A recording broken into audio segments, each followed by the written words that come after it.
Assalamualaikum warahmatullahi wabarakatuh. Perkenalkan, nama saya Nur Novia Stiana dari Prodi Pendidikan Agama Islam semester 2 angkatan 2019. Baiklah, di video kali ini saya akan memenuhi salah satu tugas UAS saya dengan mata kuliah Metodologi Studi Islam dengan Bapak Surawan MSI selaku dosen pemampu. Baiklah, langsung saja. Di sini saya akan memaparkan judul makalah saya, yaitu Ruang Lingkup Metodologi. Tetapi sebelum saya menerangkan arti dari ruang lingkup, alangkah lebih baiknya kita memahami arti metodologi itu sendiri. Metodologi secara bahasa yaitu berasal dari bahasa Yunani, metodos dan logos. Metodos berarti cara atau jalan yang ditempuh, yang artinya metodos itu sendiri berasal dari akar kata meta dan hodos. Meta artinya menuju, melalui, mengikuti, melewati, dan sesudah. Sedangkan hodos artinya jalan, cara, dan arah.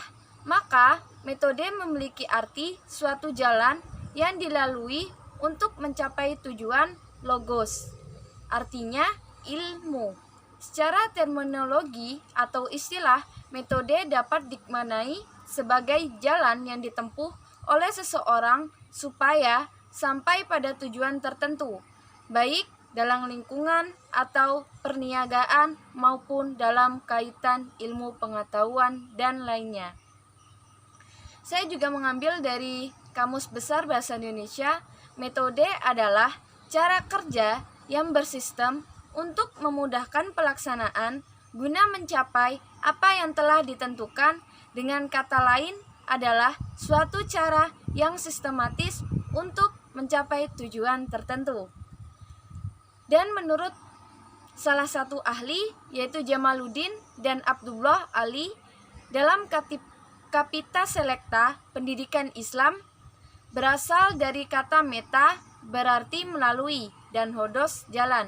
Jadi metode adalah jalan yang harus dilalui untuk mencapai suatu tujuan. Jadi dapat disimpulkan metodologi adalah ilmu-ilmu atau cara yang digunakan untuk menggunakan penelusuran dengan tata cara tertentu dalam menemukan kebenaran tergantung dari realitas yang sedang dikaji. Metodologi tersusun dari cara-cara yang terstruktur untuk memperoleh ilmu.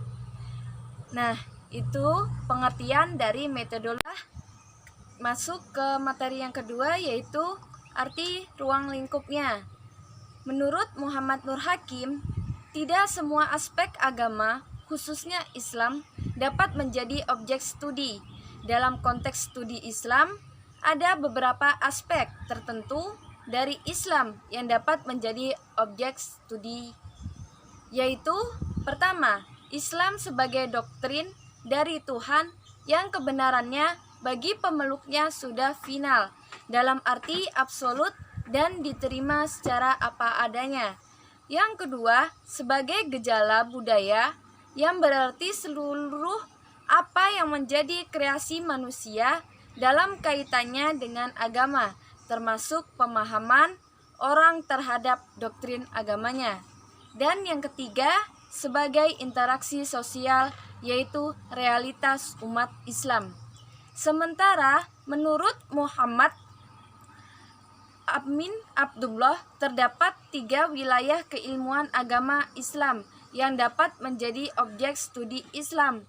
Yang pertama, wilayah praktek keyakinan dan pemahaman terhadap wahyu yang telah diinterpretasikan sedemikian rupa oleh para ulama, tokoh panutan masyarakat pada umumnya. Wilayah praktek ini umumnya tanpa melalui klasifikasi dan penjernihan teoretik keilmuan. Yang dipentingkan di sini adalah pengalaman. Yang kedua, wilayah teori-teori keilmuan yang dirancang dan disusun sistematika dan metodologinya oleh para ilmuwan, para ahli, dan para ulama sesuai bidang kajiannya.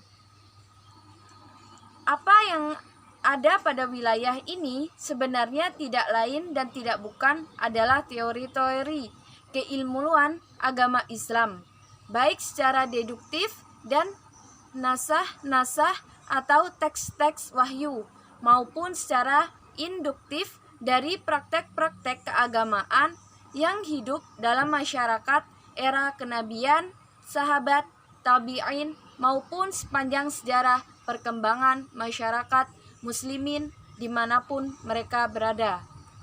3.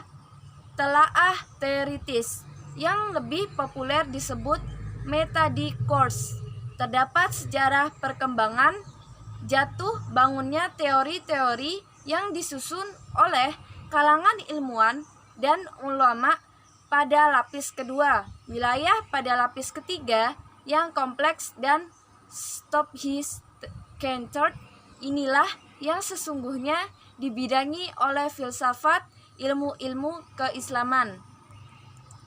Jadi ketiga studi Islam yang dikonotasikan dengan institusi-institusi pengkajian Islam baik format seperti perguruan tinggi maupun yang non-formal seperti forum-forum kajian halakoh-halakoh agama sebagai objek studi minimal dapat dilihat 3 sisinya.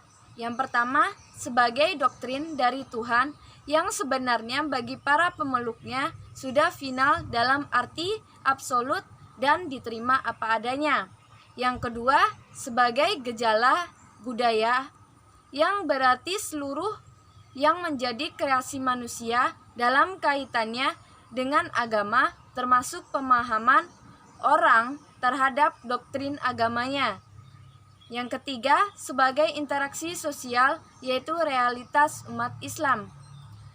Bila Islam dilihat dari 3 sisi, maka ruang lingkup studi Islam dapat dibatasi pada 3 sisi tersebut. Oleh karena sisi doktrin merupakan suatu keyakinan atas kebenaran teks wahyu, maka hal ini tidak memerlukan penelitian di dalamnya. Studi Islam merupakan suatu disiplin ilmu yang ruang lingkup studi keislaman dalam tradisi keilmuan kesarjanaan Barat meliputi pembahasan tentang ajaran, pemikiran, teks, sejarah, dan keislaman. Pada prosesnya, usaha studi Islam mencerminkan suatu transmisi doktrin-doktrin keagamaan dari Nabi Muhammad SAW ke para sahabat, tabi'in, dan para ulama sampai ke ustadz. Studi Islam juga merupakan usaha bagi para pemeluk agama untuk memberikan teoritis baik terdapat ajaran ideologi atau pemikiran dari luar agama yang diyakini. Sejalan dengan majunya perkembangan ilmu, perkembangan pula pendekatan yang digunakan di kalangan para sarjana terhadap Islam. Perkembangan ini berdampak pada semakin luasnya ruang lingkup studi Islam, dilihat dari berbagai disiplin ilmu seperti munculnya antropologi, sosiologi, psikologi, dan ilmu sosial lainnya, yaitu menambahkan khazanah studi Islam. Demikian video dari saya. Apabila ada salah kata ataupun hal yang tidak disengaja, mohon dimaafkan. Wassalamualaikum warahmatullahi wabarakatuh.